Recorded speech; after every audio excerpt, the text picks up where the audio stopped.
Right. So we were going through photoelectric effect, and in the last session we have seen in detail experimental setup of photoelectric effect. Additionally, we have also went through observations from this experiment.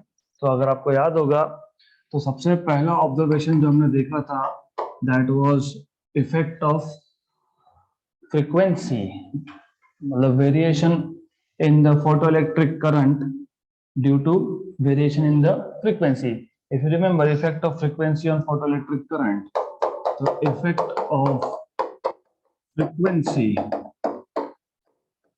of the photons on photoelectric current.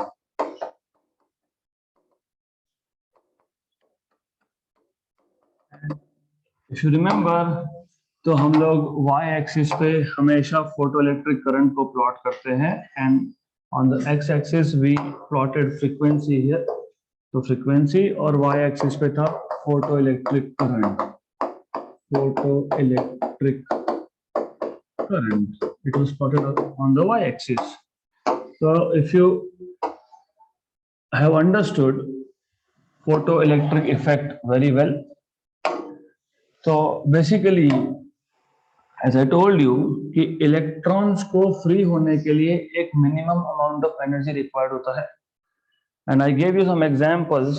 तो what we did was हमने एक metal plate लिया and as you know metal plate will consist of atoms of the metal और इस metal plate के जो atoms हैं, atoms में जो इलेक्ट्रॉन्स होंगे ऑर्बिट्स में, उनको फ्री होने के लिए, एंड नॉर्मली जब हम इलेक्ट्रॉन्स की बात करते हैं तो we are focusing on the last shell electrons, valence shell electrons.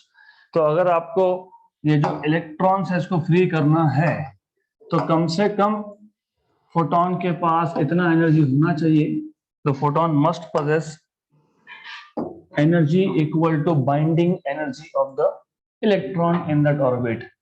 And I also told you that energy of electron in any orbit is given by En equal to minus 13.6 by n square ev. तो depending on कौन से orbit का electron है, energy of the electron will very. पहले orbit का होगा तो 13.6, दूसरे का होगा तो देन इट इज 3.4, फिर थर्ड का होगा तो 1.9 समथिंग, और उसके बाद 0 पॉइंट समथिंग आता है 8 या 9, आई डोंट रिमेंबर. तो that can be done with the help of calculations. Anyways, तो आइडिया यहाँ पे ये था कि अगर आपको वैलेंस शेल के इलेक्ट्रॉन को या किसी भी ऑर्बिट के इलेक्ट्रॉन को, नॉट ओनली वैलेंस ऑर्बिट, अगर उसको फ्री करना है तो कम से कम फोटोन के पास इतना एनर्जी होना चाहिए, that should be equal to binding energy of the electron. And I gave you example. I told you maybe consider कि इलेक्ट्रॉन को फ्री होने के लिए 12 eV का एनर्जी चाहिए और फोटोन जो हमारे पास है उसके पास 10 eV एनर्जी है. तो in this case it is for sure, this is for sure that this photon does not have sufficient energy to liberate to free this electron. तो हमको यहाँ पे emission नहीं मिलेगा. Then what we will do is हम photon का energy बढ़ाएंगे, but photon का एनर्जी डिपेंड करता है फ्रीक्वेंसी पे, तो आप फ्रीक्वेंसी बढ़ाओगे.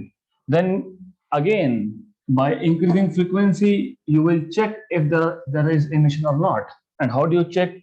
इलेक्ट्रॉन्स इमिट होंगे तो वो कलेक्टर प्लेट पे जाएंगे, कलेक्टर प्लेट पे जाएंगे तो that collected electrons, photoelectrons are collected by the collector plate, they will be sent into the circuit and you get some current. So by increasing frequency you increase the energy of photon and you check, आपको फिर भी emission नहीं मिला, फिर आप ऐसे धीरे धीरे frequency बढ़ाते जाओगे and for some particular value of frequency you start getting photoelectric current. तो ये जो frequency है, इस frequency को हम बोलते हैं threshold frequency, the minimum value of frequency for which photoelectrons are just emitted from the metal surface is called as threshold frequency. इस frequency के value के बाद you start getting current. Okay, and if you remember, जब हम frequency vary करते हैं तो हम collector plate potential, collector plate का potential और intensity को रखते हैं constant. So these two are kept constant and we varied frequency. Okay, then next observation that we saw was effect of intensity on photoelectric current. Effect of intensity on photoelectric current.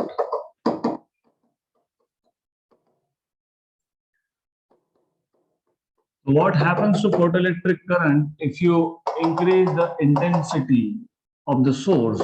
तो ये भी हमने in detail देखा था. We saw that when you increase the intensity of a source, increasing the intensity of source means increasing the number of photons emitted by the source per unit time. तो पहले अगर इस source से कम photons emit हो रहे थे in a given time, and now this same source will be emitting more number of photons per unit time, but of course photons, number of photons increase हुआ है, energy of each photon is still the same. मतलब frequency को आपने पहले ही constant रखा है. So you need to remember frequency and collector plate potential are kept constant. So increasing the intensity of the source, source का intensity बढ़ाना मतलब number of photons per unit time बढ़ाना. If you go on increasing intensity you are increasing the number of photons. मैं बार बार repeat कर रहा हूं क्योंकि देन आगे जाके हमको कुछ कंक्लूजन्स पे आना है. There it should not be confusion, वहां पे कंफ्यूजन नहीं होना चाहिए. It's pretty clear. सोर्स का फ्रीक्वेंसी फिक्स है, मतलब हर एक फोटोन का एनर्जी फिक्स है. इंटेंसिटी बढ़ा रहे हो मतलब टोटल एनर्जी बढ़ रहा है. टोटल एनर्जी क्यों बढ़ रहा है? Because number of photons increase हो रहे हैं, not energy of each photon. तो एज आई टोल्ड यू कि फॉर एग्जांपल अगर इंटेंसिटी जीरो है, इंटेंसिटी जीरो मतलब इस सोर्स से एक भी फोटोन इमिट नहीं होगा. जब फोटोन इमिट नहीं होगा तो इमिटर प्लेट पे फोटोन इंसिडेंट नहीं होगा. जब इमिटर प्लेट पे फोटोन इंसिडेंट नहीं होगा तो फोटो इलेक्ट्रॉन्स नहीं होंगे. फोटो इलेक्ट्रॉन्स नहीं होंगे तो फिर कलेक्टर प्लेट तक कोई इलेक्ट्रॉन्स पहुंचेंगे नहीं and there will be no current. If you increase the intensity, आप इंटेंसिटी इंक्रीज करोगे मतलब नंबर ऑफ फोटॉन्स इंक्रीज करोगे, मतलब इमिटर प्लेट पे there are more photons from emitter plate, there are more electrons, more photoelectrons will reach collector plate. So in this case the graph turns out to be linear. तो ये जो graph आता है it is a linear graph, it is a straight line. Good. So this was second observation, effect of intensity on photoelectric current. Then next observation, third observation. This we have to see still in detail. हमको detail में देखना बाकी है. So next is effect of collector plate potential. Effect of collector plate potential on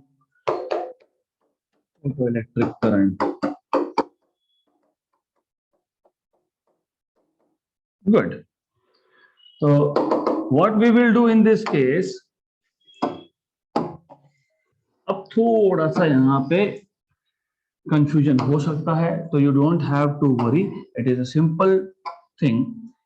You just need to understand the concept.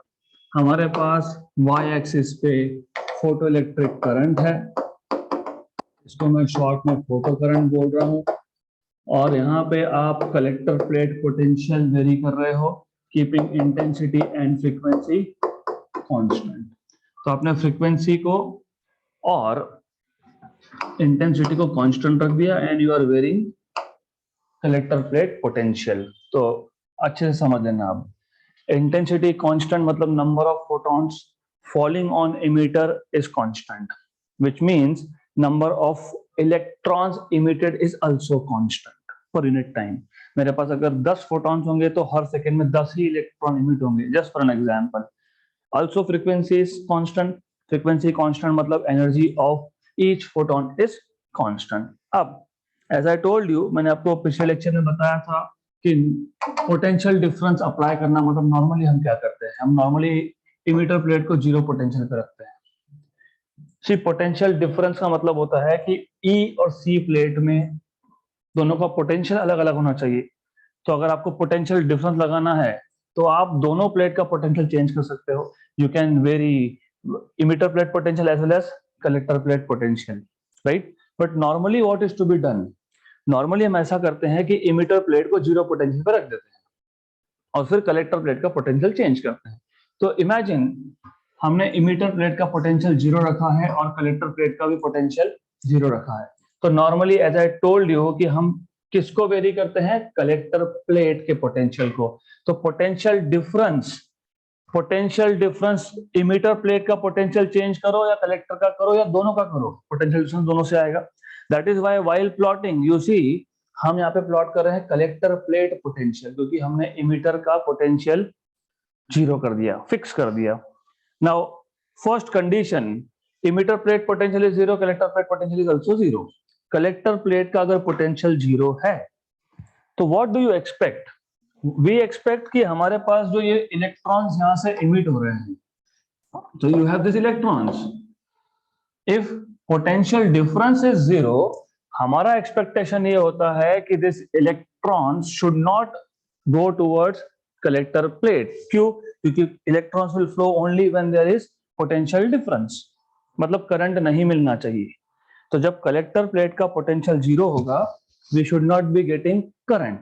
But ऐसा होता नहीं है। क्यों नहीं होता? उसका दो रीजन है। नंबर वन, ये जो सोर्स ऑफ लाइट है ये कंटिन्यूसली लाइट इमिट कर रहा है।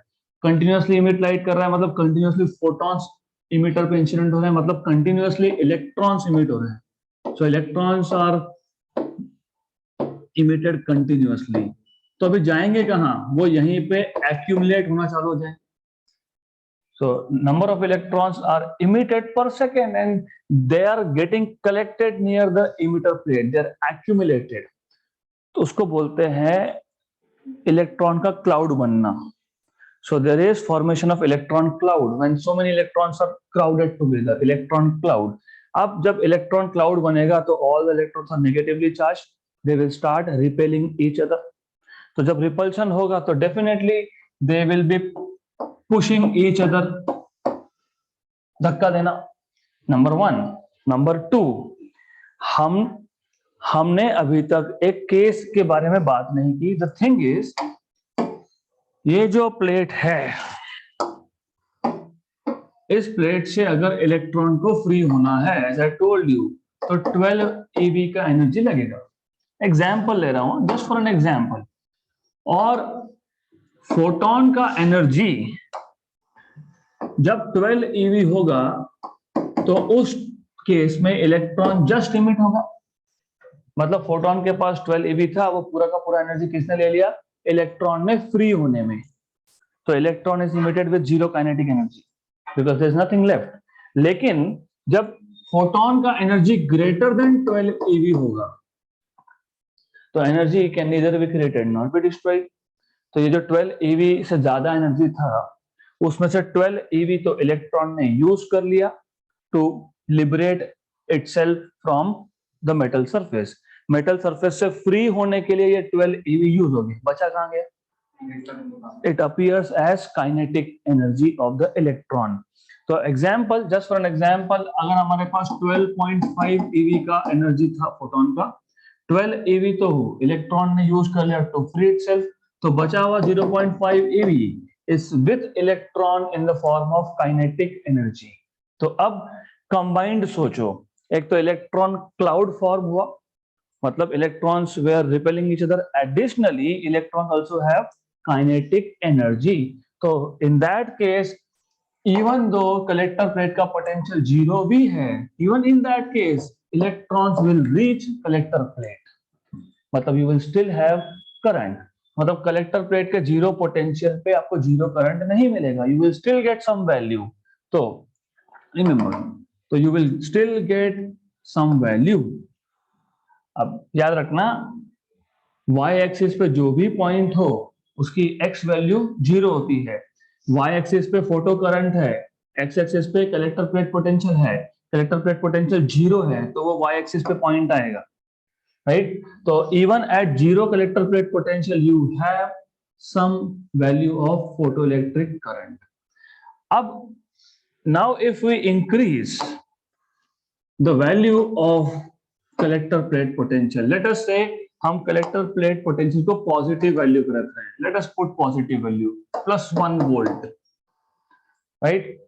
तो जब 0 वोल्ट था तो मैंने एक वर्ड यूज किया, some electrons will reach collector plate, but when you are increasing the collector plate potential and keeping it at positive value, more electrons will reach, क्योंकि अभी पॉजिटिव पोटेंशियल है तो more electrons will be attracted, क्योंकि अब additionally क्या है कि repulsion तो है ही है, प्लस अट्रैक्शन है कलेक्टर प्लेट के थ्रू, तो कलेक्टर प्लेट पे ज्यादा इलेक्ट्रॉन्स पहुंचेंगे पर यूनिट टाइम, तो ज्यादा इलेक्ट्रॉन्स कलेक्ट होंगे पर यूनिट टाइम, और चार्ज फ्लोइंग पर यूनिट टाइम इज करंट, तो करंट बढ़ेगा तो you will get more current. तो जैसे जैसे आप कलेक्टर प्लेट पोटेंशियल को बढ़ाते जाओगे, पॉजिटिव वैल्यू +1 +2 +3 +4 +5, वैसे वैसे you will see that current is increasing. So as you are increasing and you are keeping collector plate potential at more and more positive value, you see current goes on increasing, increasing and increasing. Then there will come a point, a value of collector plate potential for which the current becomes constant. इसको हम लोग बोलते हैं saturation, saturation current. Ideally हम expect क्या कर रहे थे, हमारा एक्सपेक्टेशन ये था कि जितना ज्यादा कलेक्टर प्लेट का पोटेंशियल होगा, पॉजिटिव पोटेंशियल होगा, उतने ज्यादा इलेक्ट्रॉन आने चाहिए, मतलब उतना ज्यादा करंट मिलना चाहिए। This is what we are expecting, more the collector plate potential, positive potential, more electrons will reach and more will the current. फिर ऐसा क्यों हुआ कि after some value you get saturation, मतलब अभी मैं 10,000 वोल्ट का भी अगर यहाँ पे लगा दूं या फिर 1 लाख वोल्ट भी लगा दूं, तो भी even in that case the current will not increase, it will be a constant. Why? Because the thing is, look here, ये बहुत इंपॉर्टेंट है, intensity is constant. Intensity constant मतलब इवन दो आपने कलेक्टर प्लेट के potential को बढ़ा तो दिया, लेकिन इंटेंसिटी कांस्टेंट मतलब number of photons were constant, मतलब number of electrons reaching, number of electrons emitted from emitter plate is constant. Link करो, अब मैं आपको वापस से बता रहा हूं, it is just for understanding, I am using some numbers, वो सिर्फ आपको समझने के लिए। इमेजिन अगर मेरे पास फॉर एग्जांपल 10 इंटेंसिटी है, इंटेंसिटी 10 का मतलब है यहां से पर सेकेंड में 10 इलेक्ट्रॉन इमिट होंगे, just for an example 10 electron emit होंगे। अब मैंने अगर यहाँ पे 0 0 रखा होता तो 10 में से एक हाथ दूसरा पहुंच जाएगा, because of electron cloud repulsion and kinetic energy.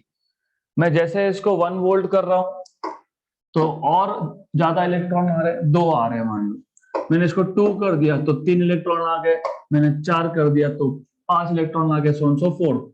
जब मैंने 10 कर दिया तो सारे के सारे, क्योंकि इंटेंसिटी कितना था 10, तो सारे के सारे इलेक्ट्रॉन्स यहाँ पे आ गए। अब 10 वोल्ट के ऊपर अगर मैं कलेक्टर प्लेट का पोटेंशियल करता हूँ, 12 करता हूँ, 13, 20, 25, but maximum number of electrons emitted पर सेकेंड इज 10। तो डजंट मैटर अभी तुम कितना भी पोटेंशियल बढ़ाते जाओ, इलेक्ट्रॉन्स ही कम है, तो how will current increase? So that is why you have saturation here, because intensity was constant, and intensity constant means that number of electrons emitted by the emitter plate per unit time is constant, which means that number of electrons reaching collector plate per unit time is constant. तो constant current मिलेगा, that is called as saturation, क्योंकि सारे के सारे electrons they have reached the plate, there are no more electrons to come, so that is why current becomes constant. अब what we will do now is, अब हम इसी collector plate potential को negative values पे रखेंगे। तो what we will do, emitter plate is still at 0, और ये जो कम्यूटेटर की था मैंने आपको बताया था कि not always आप कलेक्टर प्लेट को पॉजिटिव रखोगे, sometimes it is required to switch the polarity, मतलब कलेक्टर प्लेट को आपको नेगेटिव करना है, तो कम्यूटेटर की अरेंजमेंट चेंज करके you can basically make this plate negative. और फिर आप यहाँ से पोटेंशियल, वेरिएबल पोटेंशियल सोर्स से वैल्यू भी चेंज कर सकते हो, -1 volt, -2 volt, -3 volt, -4 volt, so on so forth. Good. अब when you keep collector plate at negative potential, again your expectation is कि एक भी इलेक्ट्रॉन पहुंचना नहीं चाहिए। फॉर एग्जाम्पल -1 वोल्ट, तो व्हाट डू यू एक्सपेक्ट कि ये इलेक्ट्रॉन जो है ये नेगेटिवली चार्ज है, सामने का प्लेट भी नेगेटिवली चार्ज है, तो एक भी इलेक्ट्रॉन पहुंचना नहीं चाहिए because of repulsion, right, opposition basically. लेकिन ऐसा होता नहीं है। क्यों नहीं होता है? Some electron will reach there. And why some electron? क्योंकि इसमें भी फिर थोड़ा सा कॉन्ट्रडिक्शन आएगा। बिकॉज व्हेन आई से, मैंने आपको बोला कि हमने क्या क्या फिक्स रखा है, इंटेंसिटी एंड फ्रीक्वेंसी।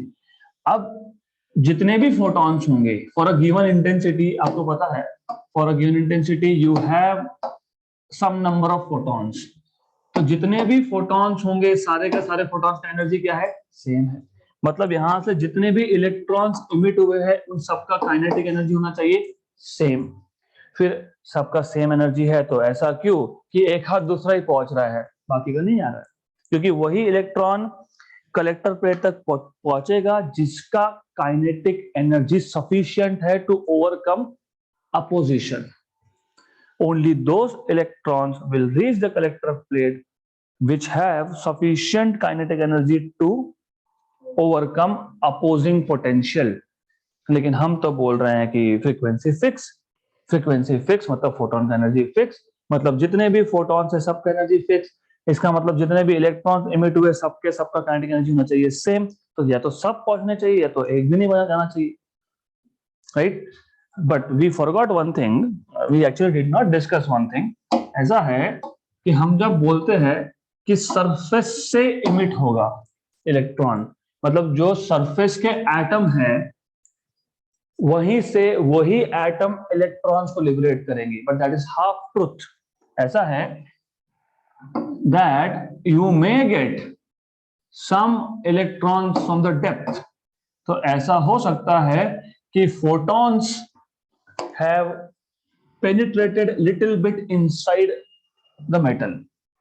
अब जो photons थोड़ा मेटल के अंदर गए, थोड़ा मतलब इट इज फ्यू माइक्रोमीटर और नैनोमीटर, ऐसा नहीं कि वो 10 सेंटीमीटर अंदर जाएगा, वैसा होता नहीं है, but they can penetrate few micrometre और mm, फ्यू नैनोमीटर, राइट? तो नैनोमीटर या फिर माइक्रोमीटर, नॉट इवन mm। तो यहाँ पे जो आपके पास एटम्स थे, यहां से भी इलेक्ट्रॉन फ्री हो सकता है। जो थोड़ा अंदर से इलेक्ट्रॉन आ रहा है उसको अंदर से बाहर जाना है, तो वो अंदर से जब बाहर जाता है तो it undergoes collision with other atoms, और वो कोलिजन में एनर्जी लूज कर देता है। तो थोड़ा बहुत एनर्जी तो सरफेस के अंदर से बाहर आने में चले गए। मतलब सेम फ्रीक्वेंसी के फोटॉन्स जो इलेक्ट्रॉन्स को इमिट कर रहे हैं उन सबका काइनेटिक एनर्जी सेम नहीं है। क्यों? Because some electrons are coming from inside, मतलब not really inside but little inside from the surface. Surface के थोड़ा नीचे से आ रहे हैं, and while they were coming out they underwent collision and they have lost some kinetic energy, और इनका काइनेटिक एनर्जी कम है कंपेयर टू जो एकदम सरफेस से इमिट हुए, मतलब उनका काइनेटिक एनर्जी ज्यादा है। मतलब few of them will still be able to overcome this negative potential। बाकी के नहीं पहुंच पाएंगे बट कुछ तो आ ही जाएंगे, राइट? फिर हम क्या करेंगे? फिर हम ये जो नेगेटिव पोटेंशियल है इसको और बढ़ाएंगे, -2 करके देखेंगे। अब नंबर ऑफ इलेक्ट्रॉन्स कम हो गए, राइट? पहले थोड़े बहुत पहुंच रहे थे, अब उससे भी कम। फिर हम इसको और नेगेटिव करेंगे, फिर और नंबर ऑफ इलेक्ट्रॉन्स कम होंगे। तो रिमेंबर, जैसे जैसे आप कलेक्टर प्लेट के पोटेंशियल को नेगेटिव कर रहे हो वैसे वैसे number of electrons reaching collector plate are also decreasing, मतलब वैसे वैसे करंट इज आल्सो डिक्रीजिंग। इसका मतलब if you look at this graph, what will happen here is ये करंट डिक्रीज होते जा रहा है एंड फाइनली एक वैल्यू आएगी कलेक्टर पोटेंशियल की जो नेगेटिव है, ऑफ कोर्स, क्योंकि नेगेटिव ही कर रहे हैं ना हम लोग इसको। So there will come a value of collector plate potential negative value for which there will be no current, क्योंकि y एक्सिस पे पॉइंट होता है तो उसके लिए सॉरी x एक्सिस पे जो पॉइंट होता है उसके लिए y वैल्यू 0 होती है. So there will be some value of collector plate potential negative value for which there is no photoelectric current. That value is called as stopping potential. क्योंकि सारे के सारे इलेक्ट्रॉन स्टॉप हो गए, none of them is coming, तो ये stopping potential V0 as if क्या है, नेगेटिव है, क्योंकि कलेक्टर प्लेट को क्या किया था, नेगेटिव किया था. कैसे किया था, कम्यूटेटर की यूज करके उसको नेगेटिव किया था. So this is stopping potential. तो this is how photoelectric current varies with collector plate potential. अब इसके दो सब टाइप्स, सेम ग्राफ के दो सब टाइप्स है. ये तो बेसिक हो गया कि आपने इंटेंसिटी को फिक्स कर दिया, फ्रीक्वेंसी को फिक्स कर दिया, आपने पहले कलेक्टर प्लेट पोटेंशियल को पॉजिटिव किया, फिर नेगेटिव किया, and you get such a graph. But now imagine हम अब ऐसा करेंगे, हम देखो जब मैं बोलता हूं ना इंटेंसिटी को कांस्टेंट रखना या फ्रीक्वेंसी को कांस्टेंट रखना, तो जब आप एक्सपेरिमेंट परफॉर्म कर रहे हो तब कांस्टेंट रखना. लेकिन मैं ऐसा तो कर ही सकता था कि मैंने पहले एक्सपेरिमेंट परफॉर्म कर लिया एक इंटेंसिटी के लिए. तो let us say I have performed an experiment for some intensity, let us say I1.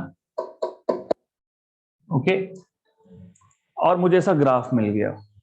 Then what I will do is, मैं अब इंटेंसिटी चेंज कर दूंगा और इंटेंसिटी चेंज करके वापस से इसको फिक्स कर दूंगा. मतलब मान लो कि पहले मैंने इंटेंसिटी लिया था 10 और मैंने ये पूरा एक्सपेरिमेंट परफॉर्म कर लिया. फिर मुझे लगा कि चलो एक काम करते हैं, अब 10 की जगह पे 12 इंटेंसिटी करके देखते हैं. फिक्स कर देंगे, अब थ्रू आउट एक्सपेरिमेंट चेंज नहीं करेंगे. अब चेंज क्या करेंगे, कलेक्टर प्लेट का पोटेंशियल. अब सिर्फ अलग इंटेंसिटी पे, अलग फिक्स्ड इंटेंसिटी पे ग्राफ कैसा दिखेगा, that is what we want to see. तो you see in this case what is going to happen is the graph will look exactly the same. सिर्फ इतना है, इससे ज्यादा फिक्स इंटेंसिटी हुआ तो ग्राफ जो है थोड़ा सा ऊपर शिफ्टेड होगा. और ऑब्वियस भी है, why ऊपर shifted, because when you say intensity is slightly more, मतलब number of photons are more, मतलब number of photoelectrons are more. So number of photoelectrons are more, मतलब photo current is more, correct. तो ये जो nature है that will still be the same. अब यहां तक तो कोई इशू नहीं है, but we need to think stopping potential अलग अलग इंटेंसिटीज के लिए सेम होगा कि नहीं होगा. वेल, स्टॉपिंग पोटेंशियल किस पे डिपेंड करता है, kinetic energy of individual electron. और kinetic energy of individual electron किस पे डिपेंड करता है, frequency of individual photon. It does not depend on intensity, क्योंकि मैंने बार बार बता रहा हूं इंटेंसिटी बढ़ाना मतलब सिर्फ नंबर ऑफ फोटॉन्स बढ़ाना, हर एक फोटॉन का एनर्जी इंक्रीज करना नहीं होता है. तो when you increase intensity little bit, you are just increasing number of photons. Number of photons increase होने का मतलब ये था number of photo electrons increase होना, लेकिन हर एक इलेक्ट्रॉन का काइनेटिक एनर्जी वही है जो पहले था. मतलब बेसिकली पहले 10 फोटॉन थे, हर एक फोटॉन का काइनेटिक एनर्जी, हर एक फोटॉन का एनर्जी था 12.5 eV. उसमें से 12 eV यूज हो गया टू फ्री, राइट. तो इलेक्ट्रॉन के पास काइनेटिक एनर्जी कितना बचा, 0.5. अब मैंने इंटेंसिटी बढ़ा दिया तो मैंने नंबर ऑफ फोटॉन्स बढ़ाए, लेकिन नंबर ऑफ फोटॉन्स बढ़े तो नंबर ऑफ इलेक्ट्रॉन्स बढ़े, लेकिन हर एक इलेक्ट्रॉन का काइनेटिक एनर्जी उतना ही होगा. सिर्फ पहले 10 इलेक्ट्रॉन थे तो अभी 15 हो जाएंगे. Kinetic energy still the same. अगर काइनेटिक एनर्जी सेम है तो स्टॉप करने के लिए जो स्टॉपिंग पोटेंशियल है वो भी सेम होगा. मतलब if you increase intensity little bit, you get the same nature, only thing is the graph is shifted little bit upwards, but stopping potential is still the same. Okay, then तो ऐसा एक आपको graph मिलेगा, something like this, right. तो ये आ गया intensity I2. Then I further change intensity. ये सेकेंड टाइम मैंने एक्सपेरिमेंट परफॉर्म कर लिया. अब थर्ड टाइम मैं वापस से एक बार सेम एक्सपेरिमेंट परफॉर्म करूंगा फॉर सम इंटेंसिटी. थोड़ा इंटेंसिटी को और बढ़ा लिया, तो again the same thing will happen. Again you will see कि हमने जब इंटेंसिटी बढ़ाया तो हमने अब नंबर ऑफ फोटॉन बढ़ा दिए. Number of photons but energy of each photon is still the same. मतलब नंबर ऑफ इलेक्ट्रॉन्स बढ़ेंगे लेकिन फ्री इलेक्ट्रॉन्स का काइनेटिक एनर्जी नहीं बढ़ेगा. मतलब स्टॉपिंग पोटेंशियल वापस से सेम होगा. तो you will get the same nature again. तो समथिंग लाइक दिस. ओके, तो ये आ गया आपके पास variation of photoelectric current with stopping potential for different fixed intensities. और डेफिनेटली ये जो I3 है, इंटेंसिटी I3 है, this I3 is greater than I2 and I2 is greater than I1. so this is what you get. Good. तो ये जो हमारे पास graph था यहाँ पे, ये ग्राफ था variation of photoelectric current against collector plate potential for a given single value of intensity and single value of frequency. ये जो ग्राफ है, it is variation of photoelectric current against collector plate potential for a single value of frequency but for many fixed values of intensity. तो जैसे आप यहाँ पे frequency को same रख रहे हो, सिर्फ आप ब्राइटनेस ऑफ द सोर्स मतलब इंटेंसिटी तो सोर्स कम ज्यादा कर रहे हो. आप उल्टा भी कर सकते हो. What you can do is, आप बोल सकते हो कि मैं इंटेंसिटी फिक्स रख देता हूं. तो पहली बार मैं एक्सपेरिमेंट परफॉर्म करता हूं विथ सम फ्रीक्वेंसी नू 1, राइट. फिर हम क्या करेंगे, इंटेंसिटी को फिक्स रखेंगे. अब सोर्स ही चेंज कर दिया. पहले 3000 एंगस्ट्रॉम का वेवलेंथ इमिट करने वाला सोर्स था, इंटेंसिटी फिक्स था. अब हमने इंटेंसिटी को चेंज नहीं किया, ब्राइटनेस को चेंज नहीं किया, सिर्फ सोर्स को निकाल के वहां पे दूसरे वेवलेंथ का सोर्स रख दिया 2500 एंगस्ट्रॉम. मतलब फ्रीक्वेंसी चेंज होगा. फ्रीक्वेंसी चेंज होगा तो हर एक फोटोन का एनर्जी चेंज होगा, लेकिन नंबर ऑफ फोटॉन्स अब चेंज नहीं होंगे. So in the next case that we want to see, जो हमको अगला केस देखना है, उस केस में remember in that case what will happen is, तो you are plotting photoelectric current again on the y-axis, photo current, right. अब आप इंटेंसिटी फिक्स रख रहे हो, मतलब intensity is fixed, intensity is constant, और यहाँ पे frequency was constant. Definitely intensity भी कांस्टेंट था, लेकिन पूरा एक्सपेरिमेंट किया, फिर इंटेंसिटी चेंज किया, फिर एक्सपेरिमेंट किया, फिर इंटेंसिटी चेंज किया. यहाँ पे आप थ्रू आउट 2 बार 3 बार 4 बार 10 बार जितने बार भी एक्सपेरिमेंट रिपीट करोगे, what you will do is you will not change the intensity of the source but you will change source itself. मैं एक बल्ब निकाल के दूसरा बल्ब लगा दिया उसके अंदर, राइट. बल्ब लगा निकाल के दूसरा लगा दिया, सोर्स चेंज कर दिया, मतलब सोर्स का फ्रीक्वेंसी चेंज कर दिया. तो नाउ ऑब्वियसली जब पहला सोर्स आपके पास है, ओके, पहला सोर्स का तो कोई प्रॉब्लम ही नहीं है, यही ग्राफ आएगा. For the first source, you get the same graph.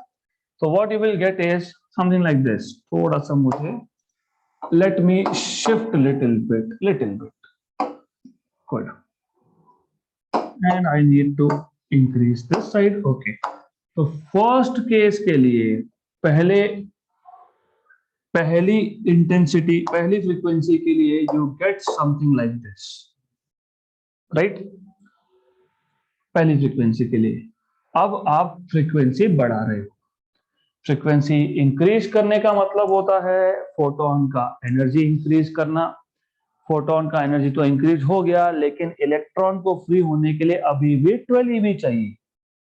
पहले जहां पे 12.5 eV एनर्जी था फोटोन का, 12.5 में से 12 eV इलेक्ट्रॉन ने यूज किया फ्री होने के लिए, बचा हुआ 0.5 कहां गया था, काइनेटिक एनर्जी के फॉर्म में गया था. अब आपने फ्रीक्वेंसी चेंज कर दिया, मतलब आपने फोटोन का एनर्जी चेंज कर दिया। फोटोन का एनर्जी मान लो अब 13.5 eV हो गया। इलेक्ट्रॉन को फ्री होने के लिए कितना चाहिए? 12 eV, क्योंकि मेटल चेंज नहीं किया। जब तक मेटल चेंज नहीं करोगे तब तक, unless you change the metal, the energy required to free the electron will be the same. तो अभी भी 12 eV चाहिए। तो अब जो बचा हुआ 1.5 है, that appears in the form of kinetic energy. इसका मतलब अब इलेक्ट्रॉन के पास काइनेटिक एनर्जी ज्यादा है। अगर काइनेटिक एनर्जी ज्यादा है तो स्टॉप करने के लिए जो पोटेंशियल लगेगा, स्टॉपिंग पोटेंशियल, वो भी अभी ज्यादा लगेगा। पहले -3 वोल्ट था तो अब -5 लग सकता है। तो stopping potential will be more now. तो stopping potential will be more, मतलब now if you look at second graph, पहली बात तो ये स्ट्रक्चर, ये शेप सेम ही रहेगा। पहली फ्रीक्वेंसी के लिए भी वही, दूसरी के लिए भी वही, तीसरे के लिए भी वही, क्योंकि इंटेंसिटी सेम था। इंटेंसिटी सेम था तो फोटॉन्स का नंबर सेम था, मतलब इलेक्ट्रॉन्स जो इमिट हो रहे हैं, नंबर ऑफ इलेक्ट्रॉन्स वो सेम था, मतलब नंबर ऑफ इलेक्ट्रॉन्स रीचिंग पर सेकेंड वो भी सेम था। तो ये चेंज नहीं होगा। तो याद रखो, look here in this graph, zero के लेफ्ट साइड में सेम होता है स्टॉपिंग पोटेंशियल और राइट साइड में शिफ्ट है। और दूसरे ग्राफ में जीरो के राइट साइड में सेम है लेकिन लेफ्ट साइड में शिफ्ट है। तो अब इन this case the stopping potential required is more. तो ये आ गया stopping potential for second frequency. तो मैं फ्रीक्वेंसी को यहां नहीं लिखूंगा क्योंकि इट विल क्रिएट कंफ्यूजन। तो ये आ गया आपका फ्रीक्वेंसी 1, ये आ गया आपका फ्रीक्वेंसी 2, राइट। और ये था stopping potential for first frequency. अब अगर मैं फ्रीक्वेंसी और बढ़ाता हूं, तो if I increase frequency, late us से अब फ्रीक्वेंसी बढ़ाया और फोटोन का एनर्जी हो गया 14.5 eV। इलेक्ट्रॉन को फ्री होने के लिए तो अभी भी 12 चाहिए, फिर बचा हुआ 2.5 eV will be with electron, मतलब इलेक्ट्रॉन का काइनेटिक एनर्जी अब और ज्यादा है। अब और ज्यादा है तो अब ये -5 वोल्ट भी स्टॉपिंग पोटेंशियल काम नहीं करेगा। अभी आपको स्टॉपिंग पोटेंशियल और इंक्रीज करना पड़ेगा, मतलब there will be further increase in the stopping potential. मतलब नाउ अगेन दिस नेचर तो is not going to change, what will change is this. तो यहाँ पे stopping potential will further increase. तो ये आ गया stopping potential for frequency 3, right. तो obviously as you can see here, third frequency सबसे ज्यादा है क्योंकि उसका स्टॉपिंग पोटेंशियल भी सबसे ज्यादा है। तो nu3 is greater than nu2 is greater than nu1. So this is variation of photoelectric current as a function of collector plate potential, keeping always I constant but changing frequency experiment to experiment, मतलब number of times you perform experiment and you keep on changing frequency. This is how it looks like. यहां तक clear हो? Is it clear? Yes. अगर यहां तक clear तो फिर आगे we want to write down some conclusions, तो this should be clear. Okay, तो अभी तक कितने ग्राफ हुए? 1 2 3 4 and 5। So one more graph we want to see here. Third हो गया, थर्ड के 3 टाइप थे, वो तीनों हो गए। Now we'll see variation of stopping potential, variation of stopping potential with frequency,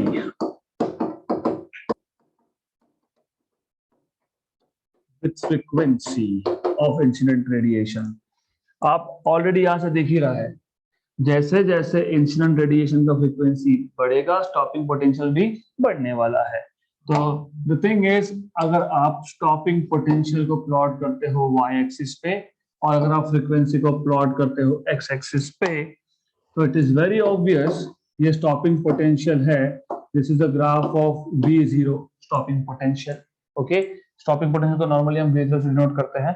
तो वेरी ऑब्वियस कि, और by the way you need to know, for a given metal, words are important. Let us say मेरे पास एक metal है, metal A, metal ए के लिए जैसे जैसे मैं फोटोन का फ्रीक्वेंसी बढ़ाऊंगा वैसे वैसे क्या हो रहा है, स्टॉपिंग पोटेंशियल बढ़ते जा रहा है।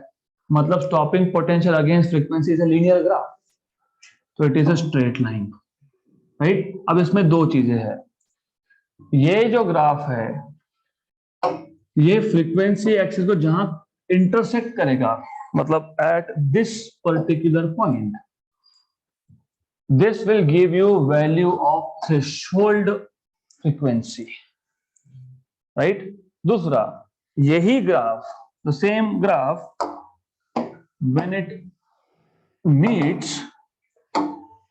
it meets पोटेंशियल एक्सिस, तो इसको मैं बेसिकली बोल दूंगा ये स्टॉपिंग पोटेंशियल या potential axis, this gives you value of stopping potential. ये हो गया मेटल नंबर ए का केस, ए मेटल, तो ये हो गया threshold frequency in case of A, और ये हो गया स्टॉपिंग पोटेंशियल फॉर ए। अगर मैं सेम एक्सपेरिमेंट रिपीट करता हूं फॉर सम अदर मेटल, अब पहली बार आप ऐसा बोल रहे हो कि मेटल सरफेस ही चेंज कर दिया, अब तक हमने कहीं पे भी मेटल सरफेस मतलब इमिटर प्लेट चेंज नहीं किया था, इमिटर प्लेट दूसरे मेटल का रख दिया, तो दूसरे मेटल का जब इमिटर प्लेट रखोगे तो अगेन ग्राफ का नेचर तो सेम होगा, but now again stopping potential will be linear with stopping potential will change linearly with frequency. सिर्फ ऐसा है कि किसी और मेटल के लिए you will have shift here, तो नेचर इज सेम। ये है मेटल बी, और यहाँ पे जहां ये इंटरसेक्ट करेगा ये होगा threshold frequency for metal B, and this is stopping potential for metal B. Okay, so this is stopping potential for metal B. So this is what you get. Simple. Good. So for a given metal, stopping potential varies linearly with frequency. The line or the point where the graph of stopping potential against frequency intersects the frequency axis, that value of frequency is threshold frequency, right? तो दो metal का compare करोगे तो दो lines मिलेंगे same nature के, this is what you will get now. So this is all about graphs. अब ये जो भी ग्राफ हमने प्लॉट किए इस पे से आप फोटो इलेक्ट्रिक इफेक्ट के कैरेक्टरिस्टिक्स लिख सकते हो। So let us go through characteristics of photo electric effect one by one. तो characteristics of photo electric effect, characteristics of photoelectric effect.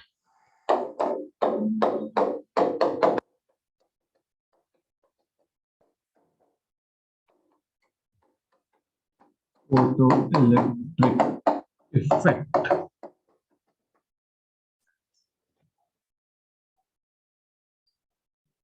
So there is a confusion at this values, so forget about this values, done. तो ये एक अलग case होता है which is not discussed in your syllabus, तो उसको छोड़ देते हैं। तो let us just take it this way, okay? तो what you can do here is, हम ये जो variation of stopping potential with frequency ले रहे हैं, तो variation of stopping potential with frequency, तो I am plotting here directly stopping potential. पहले मैंने प्लॉट किया था ओनली पोटेंशियल, अब मैं डायरेक्टली प्लॉट कर देता हूं स्टॉपिंग पोटेंशियल, तो ये कंफ्यूजन खत्म हो जाएगा अब। तो व्हाट इज हैपनिंग कि आप सीधा सीधा यहाँ पे स्टॉपिंग पोटेंशियल ही प्लॉट कर दो इंस्टेड ऑफ पोटेंशियल। तो if you plot stopping potential on Y axis and frequency on X axis, right, for some fix some metal, कोई एक मेटल होगा, कॉपर, जिंक, जो भी होगा, एक सिंगल मेटल होगा, मतलब इमिटर प्लेट इज फिक्स। तो अब होता क्या है, as you see from this graph here, जैसे जैसे फ्रीक्वेंसी बढ़ेगा मतलब इलेक्ट्रॉन का काइनेटिक एनर्जी बढ़ेगा, तो जितना फ्रीक्वेंसी ज्यादा उतना काइनेटिक एनर्जी इलेक्ट्रॉन ज्यादा, मतलब उतना ज्यादा स्टॉपिंग पोटेंशियल आपको लगने वाला है। तो for a given metal you will get this as linear straight line. As you can see, frequency बढ़ा तो उसको करस्पॉन्डिंग स्टॉपिंग पोटेंशियल बढ़ा, फ्रीक्वेंसी और बढ़ा तो फिर स्टॉपिंग पोटेंशियल और ज्यादा बढ़ गया, फ्रीक्वेंसी और इंक्रीज किया तो फिर स्टॉपिंग पोटेंशियल भी इंक्रीज हो, राइट। ये हो गया केस ऑफ मेटल ए। और ये जो लाइन है, स्ट्रेट लाइन है, ये एक्स एक्सिस को जहां इंटरसेक्ट करेगा, मतलब फ्रीक्वेंसी एक्सिस को जहां इंटरसेक्ट करेगा, वो आपको देगा थ्रेशोल्ड, क्योंकि इससे कम पे तो इमिशन ही नहीं होने वाला। And threshold for some metal A, ये पहला मेटल। अगर मैं सेम ग्राफ चेक करता हूं फॉर अनदर इमिटर प्लेट, तो मैंने अभी इमिटर प्लेट का सब्सटेंस ही चेंज कर दिया, मतलब इमिटर प्लेट ही चेंज कर दिया। पहले अगर जिंक था तो अब कॉपर डाल दिया, एग्जाम्पल, राइट। एग्जाम्पल बोल रहा हूं मैं, इट इज नॉट कि ऐसा ही होगा, राइट। सम मेटल बी, तो अगेन यू सी, जैसे फ्रीक्वेंसी बढ़ा तो स्टॉपिंग पोटेंशियल वापस इंक्रीज हो रहा है। तो you increase frequency further, stopping potential increases. You increase frequency further and then stopping potential increases. And similarly, ये जो line है where it intersect the frequency axis, this is threshold frequency for metal B. So this is how it is. Okay, so if you have understood this, let us discuss about characteristics of photoelectric effect. The characteristics of photoelectric effect is nothing but this graph. All these graphs. ये दो graph समझा दो. What is this graph? You will say, क्या बोलोगे? For a given photosensitive material, for a given metal plate, right? क्या हो रहा है यहाँ पे? There exists a minimum frequency called as threshold frequency, below which no emission of photoelectrons is possible. तो ये पहला characteristics है, simple. So for a given photosensitive material, या तो for a given emitter plate, there exists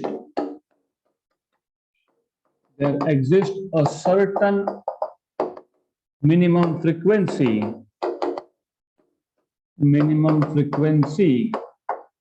और इस frequency को आप बोलते हो threshold frequency,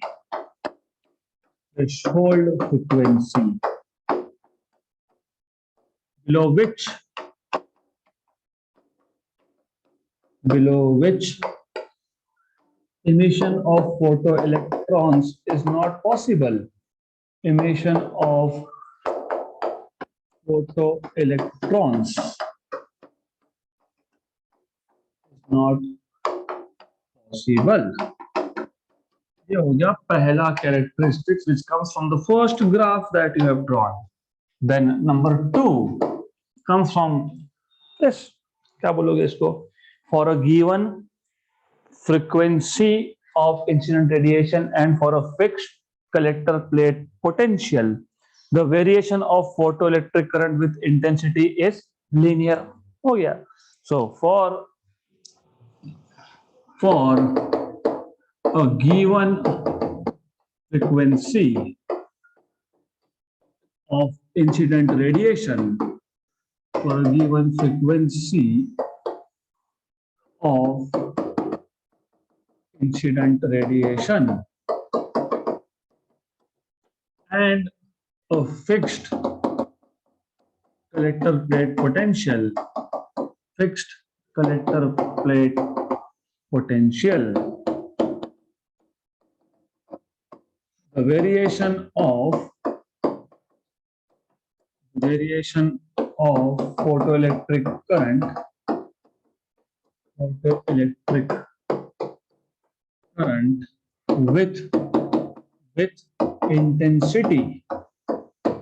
with intensity is linear. So it is a straight line, basically. This is what they are trying to tell you. Number three is not related to graphs, not this graph, not that graph. तो ये दो, क्योंकि ये दो easily explain कर सकते हो. Then number 3 properties.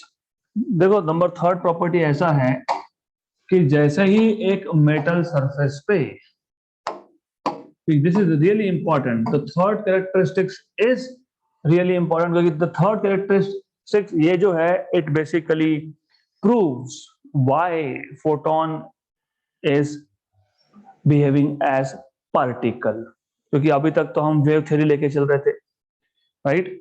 तो जो तीसरा कैरेक्टरिस्टिक है, दैट इज द फाउंडेशन कि क्यों photon is treated as a particle here, why the behavior is a particle. देखो, third characteristic tells you there is no time lag between photon being incident and the electron being emitted. जैसे ही photon incident हुआ, immediately electrons are emitted. So there is no time lag between the photons being incident and the electrons being emitted, right? अब ऐसा क्यों? Wave theory के according ऐसा नहीं हो सकता, क्यों नहीं हो सकता वो हम समझेंगे बाद में. तो we will see failures of wave theory to explain photoelectric effect, वो अगला टॉपिक है. तो फॉर द टाइम बीइंग पहले तो ये पता होना चाहिए, so there is no time lag. The emission of photoelectrons is an instantaneous process. Instantaneous means immediate, right? So the emission of photoelectrons, emission of photoelectrons is an instantaneous process. Instantaneous process, which means that is electrons are emitted, the photoelectrons are emitted as soon as photons or radiation, as soon as radiation is incident on the surface, as soon as radiation is incident on the surface, incident on the surface of metal. तो ये आ गया आपका third characteristics. So these are the three characteristics. मतलब there is no time lag basically. तो जब मैं आपको नोट दूंगा तो maybe words will be little bit here and there. तो मैंने यहाँ पे बता दिया कि as soon as radiation is incident, photoelectrons are emitted. Maybe there I'll say there is no time lag between emission of photoelectrons and the radiation being incident. So don't worry about words. Failures of wave theory. Failures of wave theory to explain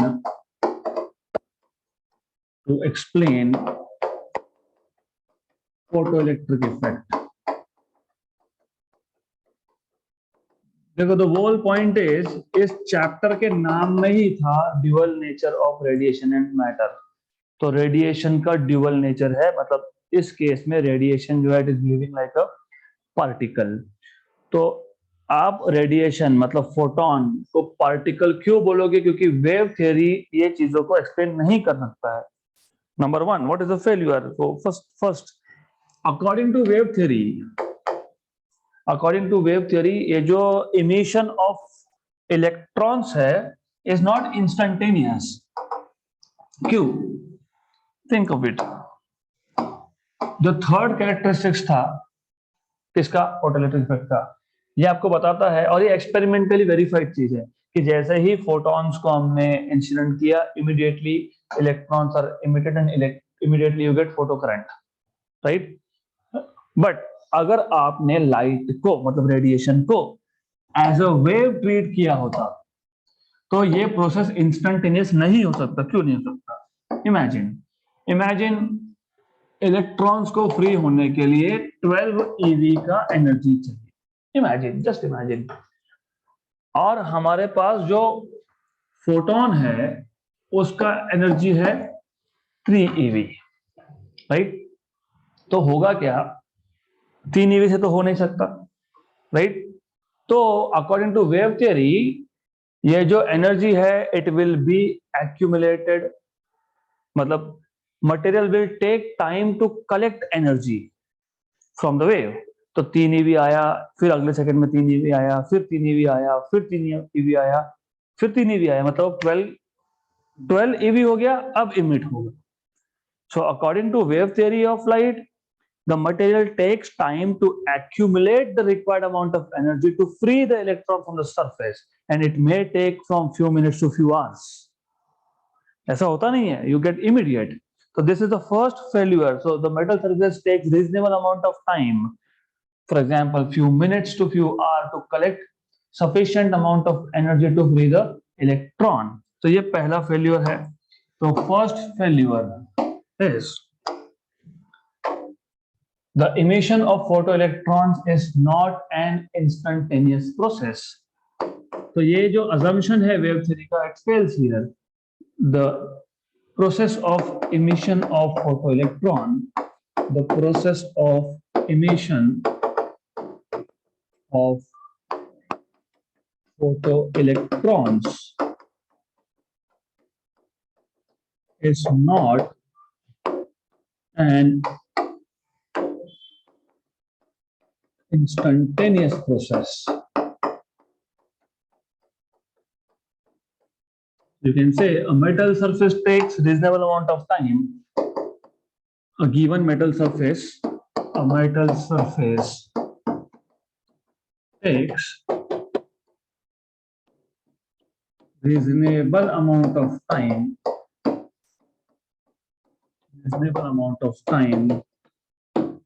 from few minutes to few hours,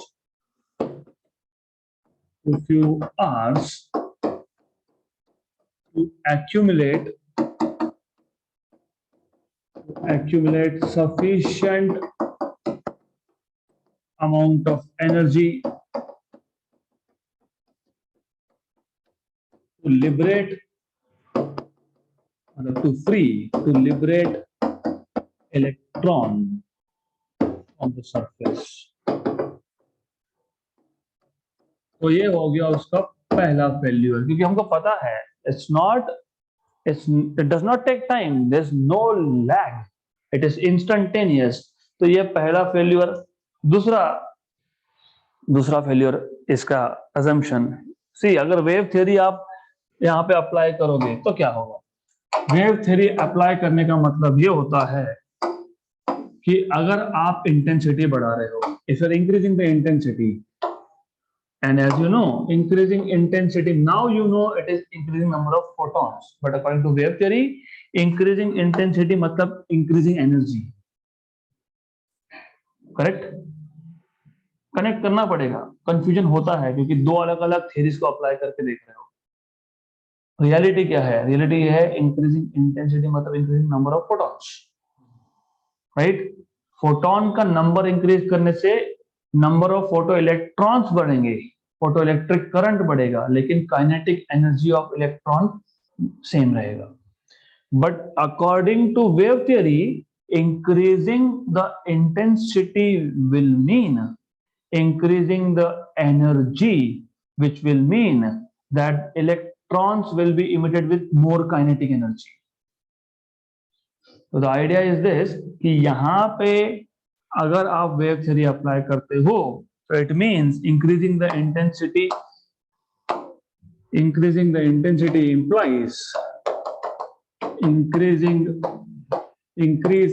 intensity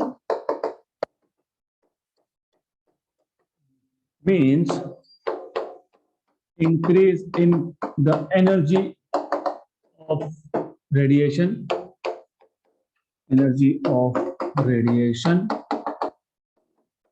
which means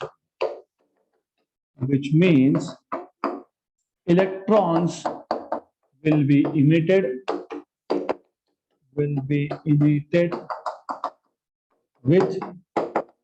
with more kinetic energy,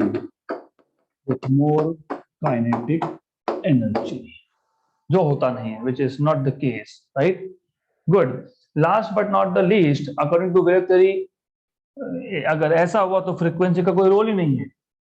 So according to wave theory, frequency has no role in determining the kinetic energy of the electrons. क्योंकि kinetic energy कौन determine कर रहा है? Intensity. अगर intensity ही decide कर रहा है कि kinetic energy कितना होगा, तो फ्रीक्वेंसी का तो रोल ही खत्म हो गया.